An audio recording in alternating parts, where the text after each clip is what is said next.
The famous no rear window. This car just puts a smile on your face. In this review, we're going to share with you exclusive insight from the clever folk at Polestar and then answer the burning question, could this replace my 10-year-old Tesla? And this is an exclusive media day, so we're very lucky to be the first people driving this car. The team at Polestar have organised a really good route which covers country roads, motorways, dual carriageways, so we can get a really good idea of what this car can do in various different scenarios. First things first, we're going to talk about one of the party tricks of this car. And this is the famous no rear window car. So instead it's got a stream from a roof-mounted rear-facing camera that feeds into a mirror, and actually you can make it a mirror or you can just make it that stream. And that stream is way better than your own vision via a mirror. So if you look in the back, there is no rear window, but fear not, because they have clever cameras which is projecting what's behind me. So I've actually got crystal clear view of that little petrol car behind me. The Pilot/Perform trim has a battery size of 100 kilowatt hours, taking it an entire 360 miles on a single charge. It does 0 to 60 in 3.8 seconds and has a top speed of 124 miles per hour. It has a maximum DC charge rate of 200 kilowatts, taking it from 10 to 80% in just 30 minutes. The long-range version, however, boasts a whopping range of 379 miles. Every little helps on the road to net zero. Right now, Henry, what is the key thing we need to know about the new Polestar 4? So with Polestar 4, we have tried to reinvent the concept of the SUV Coupe and to really maximise what we can do within those proportions. You'll notice the incredible sloping roofline, but what we've done to make sure that the rear headroom is maximised, we've moved the rear header rail, which would usually sit around here in a traditional SUV Coupe. We've moved that backwards, and what that does is it allows much more headroom in the rear, so with headroom similar to a kind of traditional SUV, but with those SUV Coupe-like proportions. Kim Palmer, you're about 7 foot tall. Can we get you in the back of this car? The nice thing about Polestar 4 is you've got reclining seats, so you know it's real airline type feeling back here, and then you've got this glass roof that goes all the way back, and you get loads of light. And you know, when imagine driving through the mountains and seeing all the trees, and it's just wonderful. It's a nice place to be. But also I've got controls here to control the heating and ventilation back here, and then even the music if you so wish. So if you want to hand over control to the kids, you know, you can do that from here as well. Very dangerous. Kim, thanks very much. We'll wake you up when it's time to go, shall we? Oh, speed limit. God, just grips the road beautifully. Brakes are really good, really responsive. Acceleration, ridiculous. Just so happy. Now obviously electric cars are brilliant at accelerating, but we're also keen to see what the brakes are like. So we're going to do the braking dad challenge.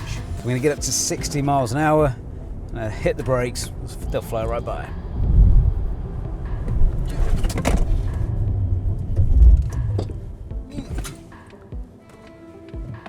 No words, that is really impressive. Ooh, and when you do an emergency stop, the hazard lights come on for you. Oh, that was good, wasn't it? My lunch nearly came back up, and I haven't even had it since yesterday. Honestly, it was mind-blowing how quickly it could stop. But this is the thing with a Polestar car. We try to create a true performance. That means they should feel that they are confident, the car supporting them in all kind of situation.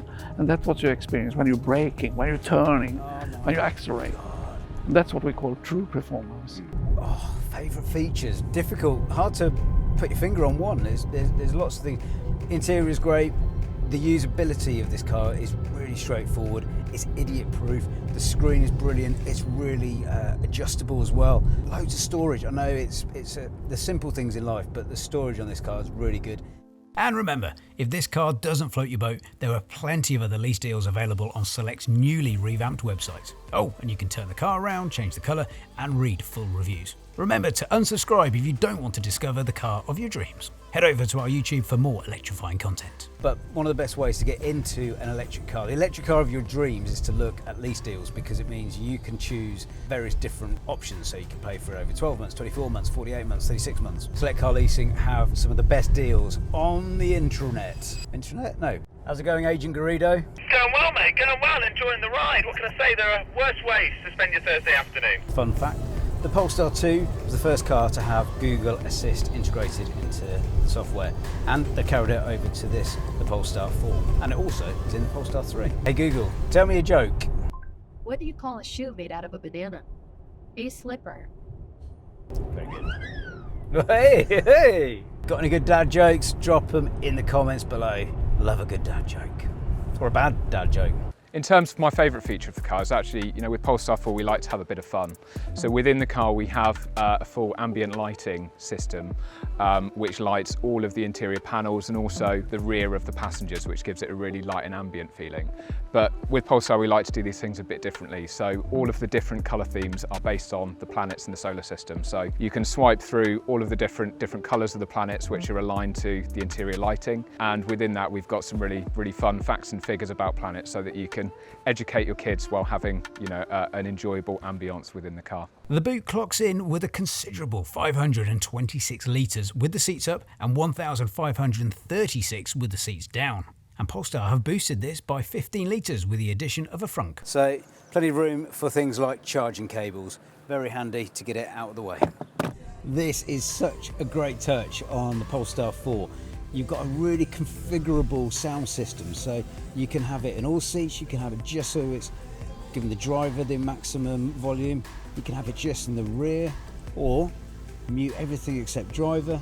You can mute the front, you can mute the rear. Brilliant if you're trying to have a conversation in the car and you don't want to be affected by the whole sound system. Brilliant, nicely done. Oh, cameraman Lewis has just been complaining that there's not an easy knob to control the audio, apart from this massive knob here. Powertrain, it comes in a single or dual motor. You've got a 100 kilowatt hour usable battery. Range is such a massive thing when people look at buying an electric car, and most of them do well over 200 miles now. This does just shy of 400 miles on a single charge. That is huge. We worked it out that you could probably drive from London to Bruges and back without charging.